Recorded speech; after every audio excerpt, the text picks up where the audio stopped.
Right, I have succumbed to the hype. We have bought a Chinese diesel heater.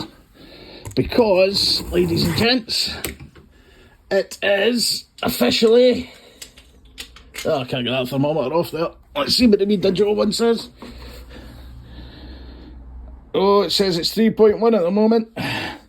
It's been a lot colder than that lately. It's Baltic, so...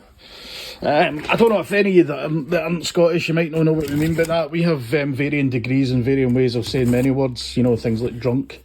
We have about 15 million words for. Depending where you live. Where I live, just outside Glasgow, when it's cold, it's Baltic. And it just kind of goes from there. Even your granny would understand what you're saying when you say Baltic. Now what I've done is, I'm a lazy git. And I wanted a neat package for the workshop.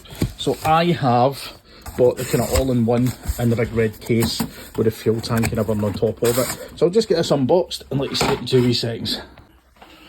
Right, so here we have it unboxed, quite a neat thing, all-in-one package. I'll take this off, got a little digital display there.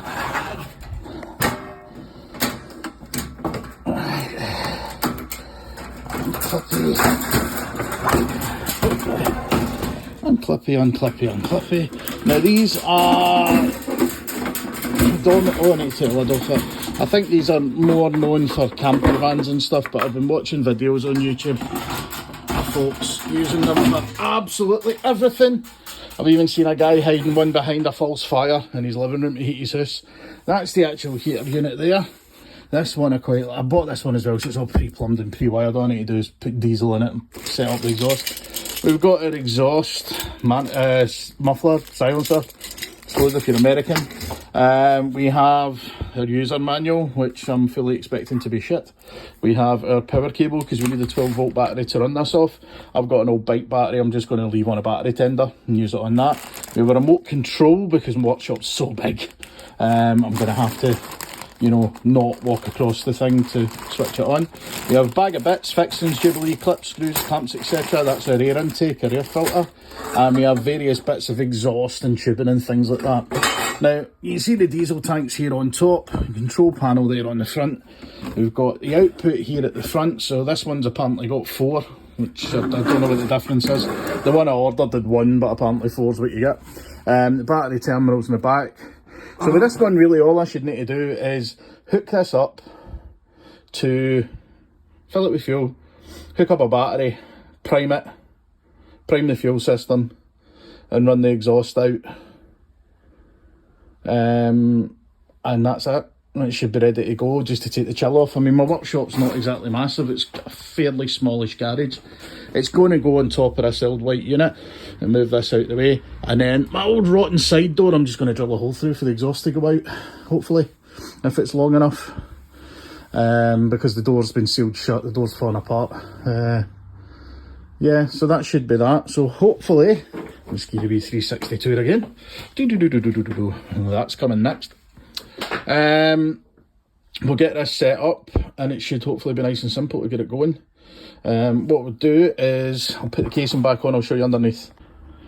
Now I'll need to take all this off again when I go to prime the fuel and all that stuff, but underneath it we have our air intake and our exhaust. And we have our fuel pipe going in through there as well. So this is just going to sit on top of that white metal unit next to my metal toolbox. Nothing plastic, I'll move those organisers and stuff and it should be nice and warm. So I'm going to get it, I think I'll put some fuel in it and prime it here at the workbench first, just to make my life a bit easier. After I fit the exhaust and the air intake on it, and we'll take it for there. I'll show you it once it's set up and I'll see what it's like testing it, because I need to do something, because my iMac screen, now this is, don't start thinking I'm mint it and I've got loads of money and I've got an iMac in the garage. This thing's about 15-year-old, it cost me 20 quid on Gumtree and it's all fogged up inside the screen because it's so cold and damp in here. I really wouldn't want to sit out here for a massive length of time. I don't know if you can see the breath in front there. But yeah, we'll get this going, let you see what it's like when it's going. Okay ladies and gents, we've got it set up.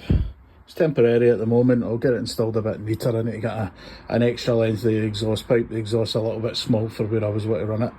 It's powered up and all that. It was heating up for a moment, but I do have the battery indicator going just now because I think the old bike battery I've got line's just needing a wee couple of hours on the charger.